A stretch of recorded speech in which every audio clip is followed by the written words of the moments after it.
going on, everybody? Welcome to another episode of the Breaking and Entering podcast. We are in week 10. Season is flying by, boy. I tell you, Brandon, what's up, man? How you doing? Doing pretty good, man. A lot of travel today, but I'm here.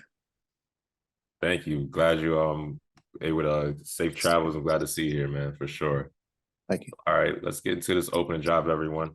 The Texans have signed Matt Amendola to their practice squad as their kicker. Kaimi Fairburn is sidelined with a quad strain.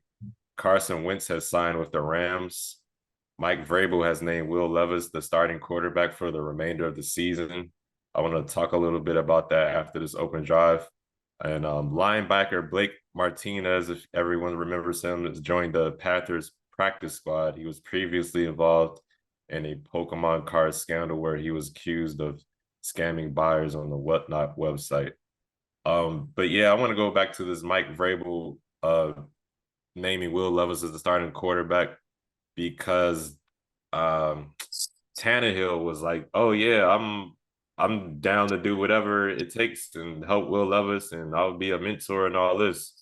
But last year, Malik Willis was in there. He's like, "Well, it ain't my job." Blah blah blah blah blah. So kind of funny how roles have changed now that Tannehill, I think, sees that his future is definitely short. You got any thoughts on that? Yeah, I agree. I didn't hear about that, but like you said, it kind of makes sense now. Probably trying to make it seem like he's a team player. That way he can Yeah. sign on somewhere because GMs and head coaches will ask you that in those meetings when you're meeting with them in free agency this coming March or April.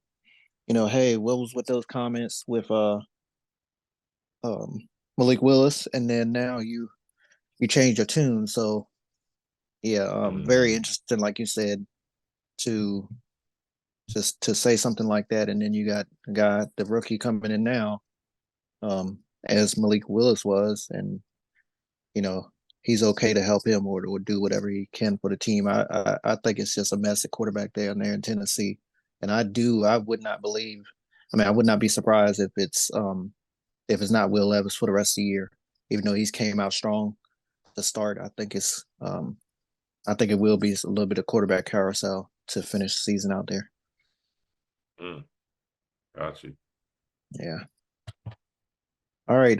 Battle for a top five pick in the 2024 NFL draft. It seemed like on Thursday Night Football, the Panthers traveled to the Windy City to take on the Bears. Chicago took that game by 3 points.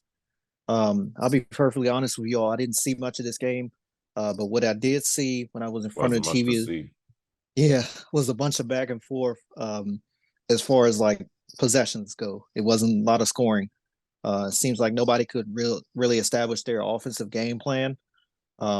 Always good to see special teams on play display, and we did see it in this contest. And I don't mean the five combined field goals, everyone. I'm talking about that 79-yard punt return midway through the first quarter for Carolina to break the game open.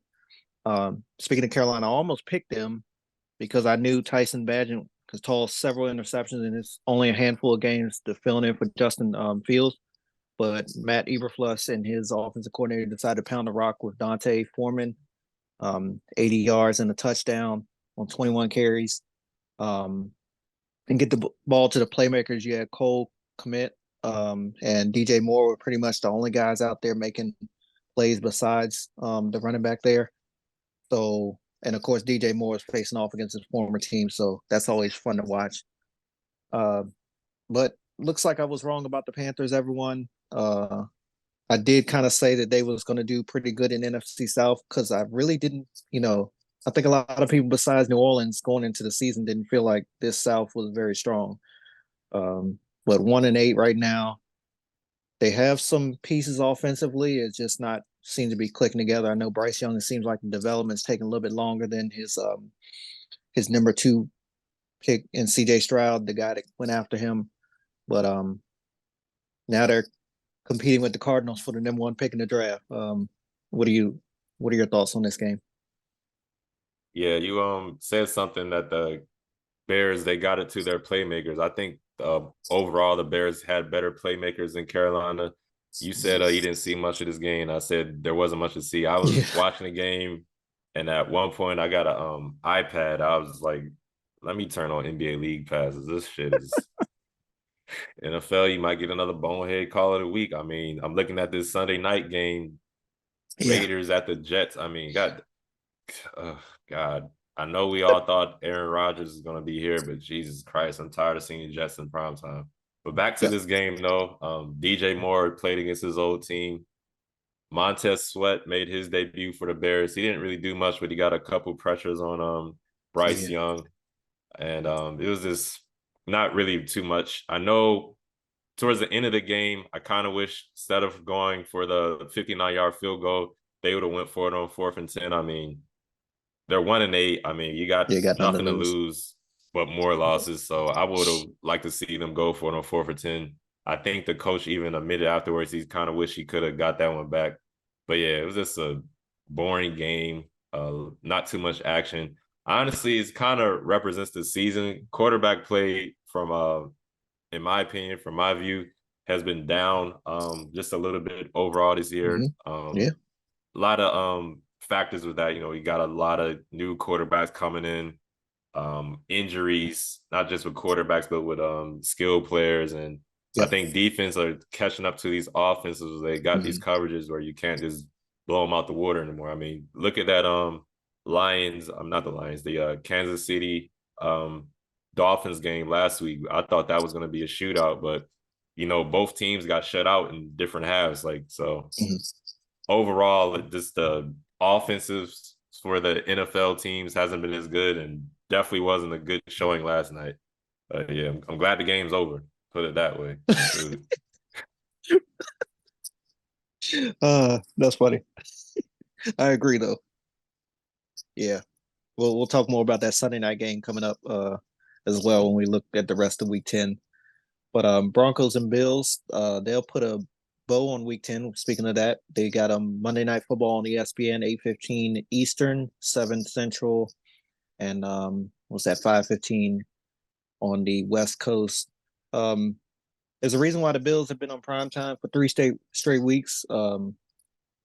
They're they're a formidable team. They're not as good as they have been in years past, but looking at their last two games, the score has been exactly the same, which I didn't notice till I was putting together everything and looking at all this 24-18.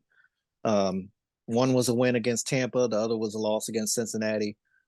The Bengals beat them on the arm of Joey Barrow, and I expect the same game plan for Denver. At least they should go that same route. When Russ and those guys come to town, I think the former Bronco Von Miller, I know he's been on a snap count last week. I'll look for him to. He probably want to get out there more and get some revenge against his old team. We talked about DJ Moore in the previous game. Um, Buffalo, they come in pretty banged up from what last I saw. They have five of their key defenders questionable, including Micah Hyde. Of course, the linebacker Matt Milano, he's still out. So we'll see if Denver will be able to exploit some of the defensive woes or injuries that they're having right now there in Buffalo. But as for Denver to stay in this game, you got to protect Russ and make some big plays. That's how they upset Kansas City a few weeks ago, and they really exploited their defense, and that's how they got that win out there. But I don't believe this game will be as close as some people think. I think Mm. Buffalo has won each game this year after a loss. So I think I'm gonna go with the Bills by at least 10 points. How do you feel about this one? Yeah, the Bills are a 7.5-point favorite over the Broncos, Mm, and they're playing at home. Like you mentioned, they're 3 they and look 0 at good there. home. Yep. Um, it's kind of interesting. Latavius Murray, he caught a players only meeting for the offense. Think that happened yesterday, just because they've been kind of a little rut going on. I know Josh Allen had some games where he's turned the ball over some and hasn't been really too much playmaking besides Stephon Diggs. I know Dalton Kincaid has kind of come on lately, but the offense hasn't looked as good as we thought it would be. So I don't know. You mentioned Matt Milano is going to be out. They're also going to be without Tre'Davious White and their D tackle Daquan Jones. All of those guys are on Mm-hmm. IR. And you talked about Matt Milano a lot last year. I brought him up this year because he looked like freaking Brian Urlacher, reincarnated Dick Buckus, all those great linebackers when he played against the Commanders. But I actually think the game is going to be close. I think the Broncos can cover that 7.5 point. I'm kind of picking the Broncos to win this game in the upset. I Mm, know that it sounds crazy. The odds are really high in the Broncos, excuse me, the Bills' favor, but I don't know something about the Broncos right now. I think they'll give a heavy doses of their running back Javonte Williams, who's starting to come on strong now that he's got some games under him. He's coming back from that knee injury he suffered last yeah, year, and the Broncos are coming off a bye. I think they're going to be well prepared for the Bills. They beat the Chiefs.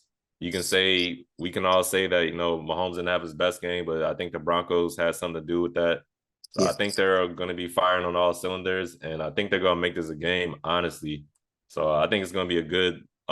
This is the Monday night game, right? You said that's a Monday night game, yeah. I correct. think Yeah, this is going to be a good game in my opinion. I hope it is anyway, but for some reason, I'm favoring the Broncos in the upset. I'm hoping they win anyway. I'm still mad about how the Bills beat on Commanders, as I mentioned again. But yeah, man, give me the Broncos in a upset, or at least if they don't upset, if you're a betting guy, I think the Broncos can cover that and get inside 7.5 points. But we'll definitely see what happens with that one for sure, for sure.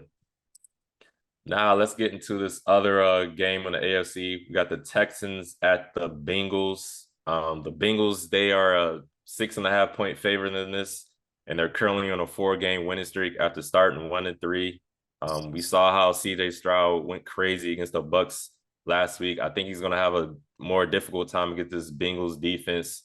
That D coordinator is probably going to have CJ Stroud, in my opinion. Have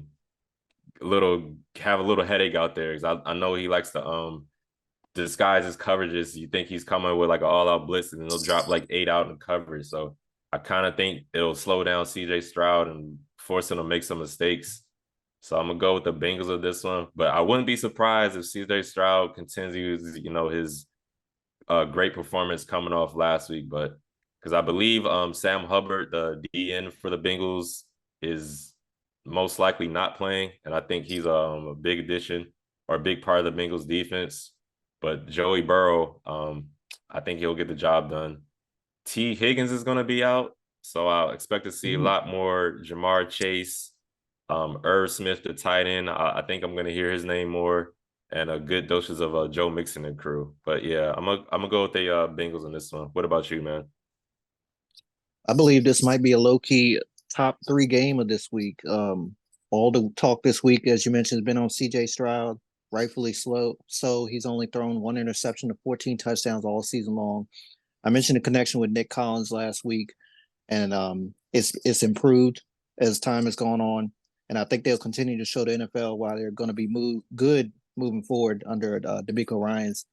But this Bengals defense, it's improved lately, coming off, that 0-2 start for sure, but they'll need to push up the middle of that Houston offensive line to keep them off the field. We saw what they did when they was able to get continuous possessions last week, and it seemed like they just kept scoring. Houston did. Offensively, since he, like you said, got to rely on Joe Burrow because the run game is some trash out there. Honestly, I Hmm. didn't realize how bad it was. 75.9 yards per game on the ground. Apparently, it's dead last in the league. Uh, Hmm. I really do like this one as my upset of the week. You mentioned the upset in the previous game. Texans are no slouch. My only concern for them right now heading into this game is the kicker. Um, they'll have a new guy handling those duties. It's always something to watch when you bring in a new kicker or a quarterback or somebody that's like you know, a key position on the field. So yeah, I think I'm gonna roll the dice and go with the Texans in this one to go into the jungle and win one there. Despite the fact that they're 1-3 on the road and Cincy is 3-1 at home. So yeah, I really do like the Texans going into this one. Gotcha. All right, everyone. This episode is brought to you by Premium, a CBD and wellness company. Check out their full line of CBD infused products, which make great stocking stuffers for the upcoming holiday season. Perfect for athletes, weekend warriors, soccer moms, and even armchair quarterbacks. They have CBD infused honey, which is a personal favorite, as well as tinctures and mint and regular flavor. Most importantly, they are veteran and women owned, so come get some of this sweet temptation and taste the premium difference. Use code BNE for 15% off your order. Their website is www.premium.com. That's PREHEMIUM.com. Again, PREHEMIUM.com. Now back to our show. We got an AFC North battle in Baltimore this weekend. The Browns will come to Baltimore for game 2 of the divisional series. 36-13, everyone. That's our record against the Browns. Was 28-3 was the final score earlier this year in Cleveland. The Browns, they entered this game with the third best rushing offense and the number 1 overall defense in the league, and they're tops against the pass. Meanwhile, my boys are number 6 overall in offense, number 1 rushing attack, second best defense, and number 2 against the pass. What stands out to me is the fact that our secondary has played so good this year, even with being without Marcus Williams in and out. Humphrey missed several games to start the season, and got to factor in we don't have a solid corner past Marlon Humphrey.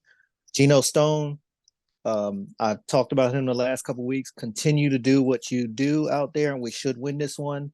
Lamar Jackson, the entire offense, protect the ball and limit the penalties. It seems like 1 week will be an excessive amount of penalties, and then the next week it'll be turnovers, and we just can't get it right. Now we have been winning these games, but it's at some point we got to get this right, because those are 2 things that can absolutely kill you in a game, especially like this. But my key matchup though is Deshaun Watson versus our pass rush.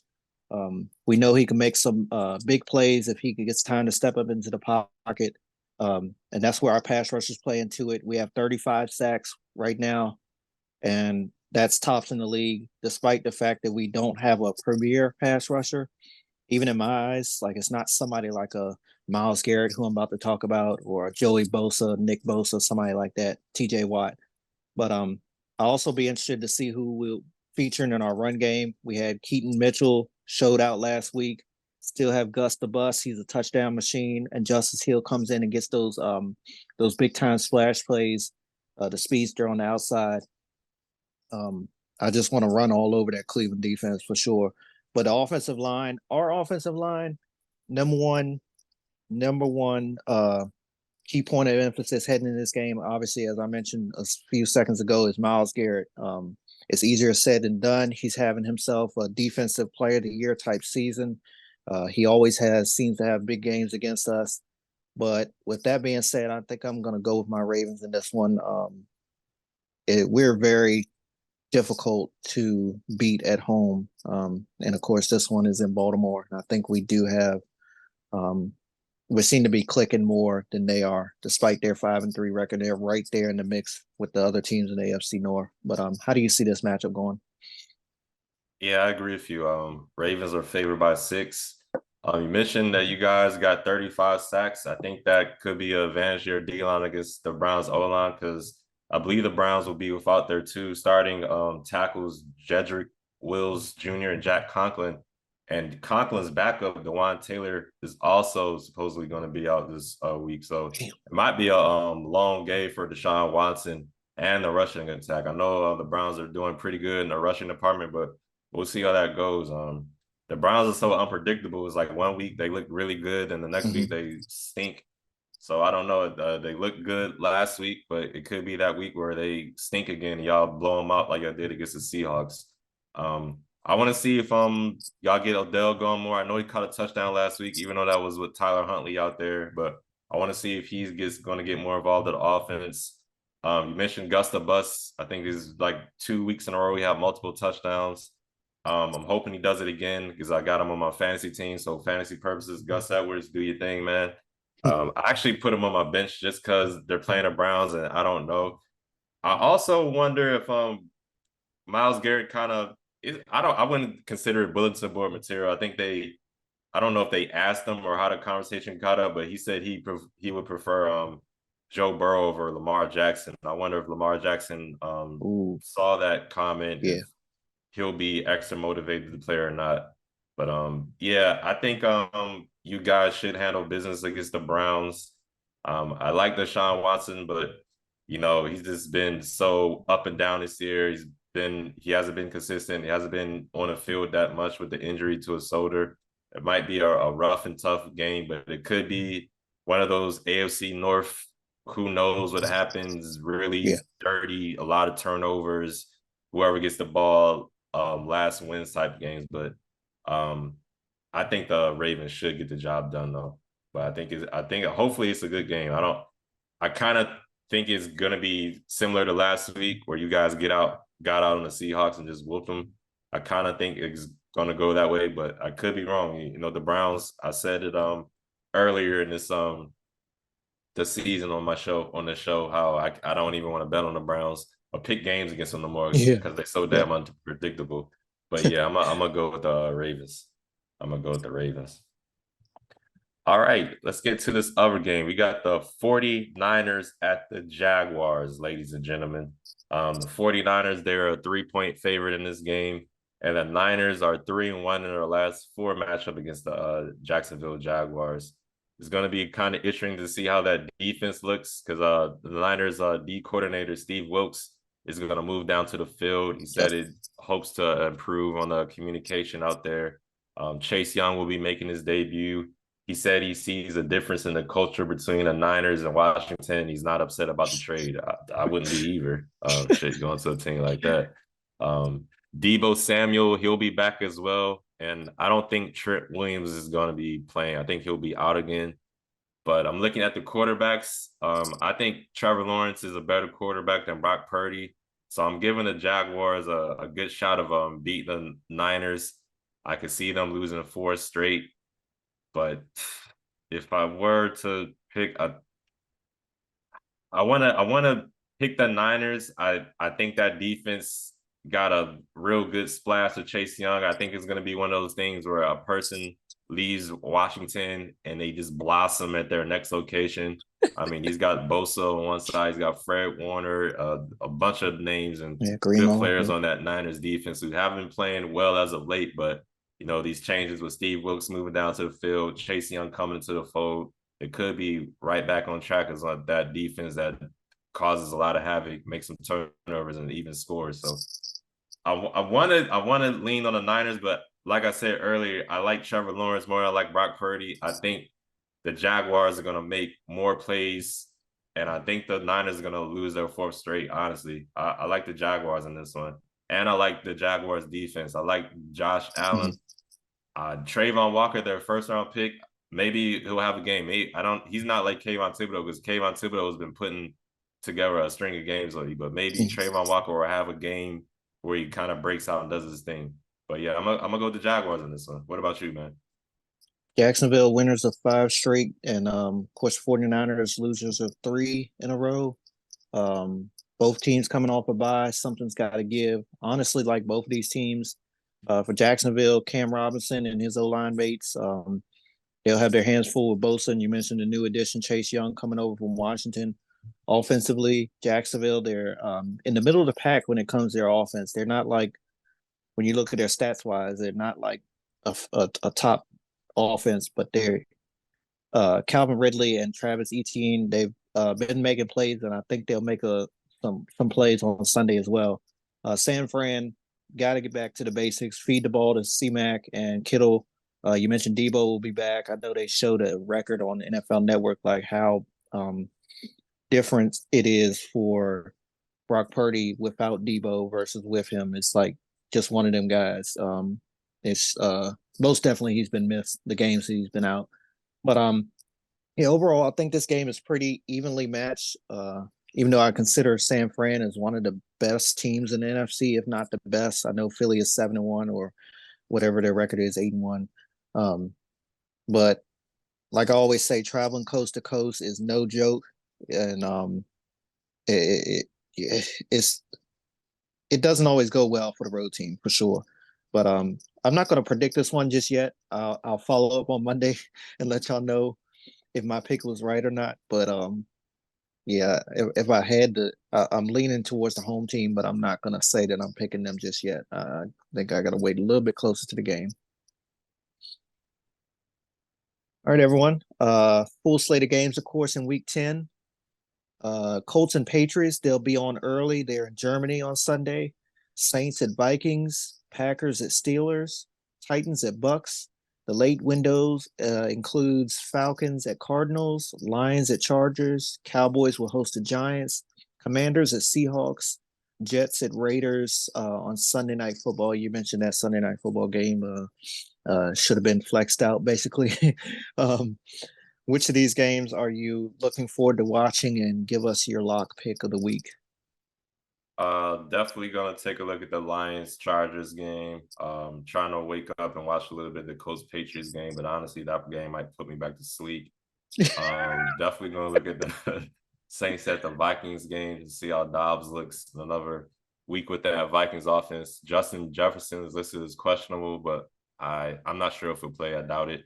And let's see. My lock of the week, I'm gonna go with the Cowboys over the Giants. I think that's a pretty good guarantee. I think the Cowboys are favored by like 2 touchdowns. I think they're favored by like 16 points, something crazy. So I got the Cowboys over the Giants. What about you, man? Yeah, looking at that game in Germany, I'm rooting for New England, but I think they're about to get their asses handed to them for sure. Saints and Vikings is a classic NFC matchup. I like Dobbs and the Vikings to keep the ball rolling in this one. He'll be his home debut there at US Bank Stadium in Minnesota. Packers at Steelers. I think this game could be sneaky good as well.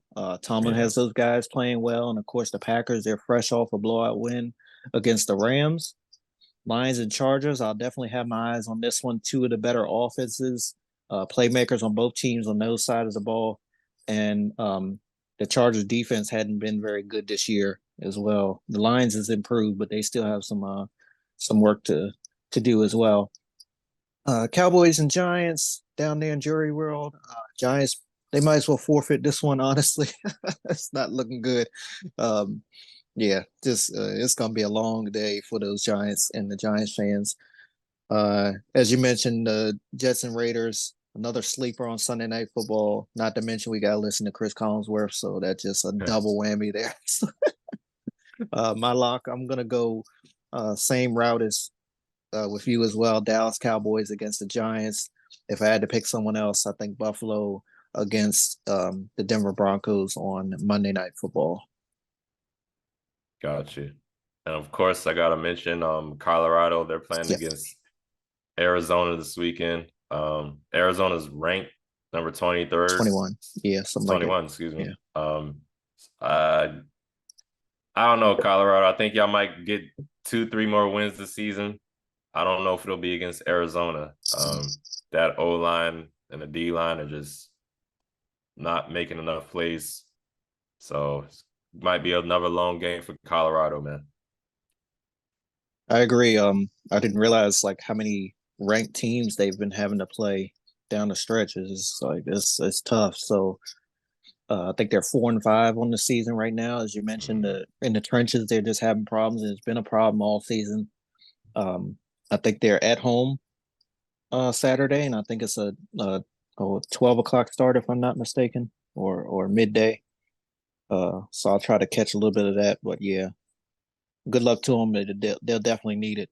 You know, it's just like I said, one ranked team after another, so they're definitely getting their test each week for sure. But yeah, probably won't be a good ending for them in this one either. Probably not. Yeah. All right. Shout out to our viewers. We appreciate each and every one of you. Be sure to follow us on Twitter, X now, and Instagram. Comment, like, and subscribe us on YouTube as well. Kansas City, Los Angeles, the Rams, Dolphins, Eagles. All y'all enjoy your bye week. Until next time, love one another.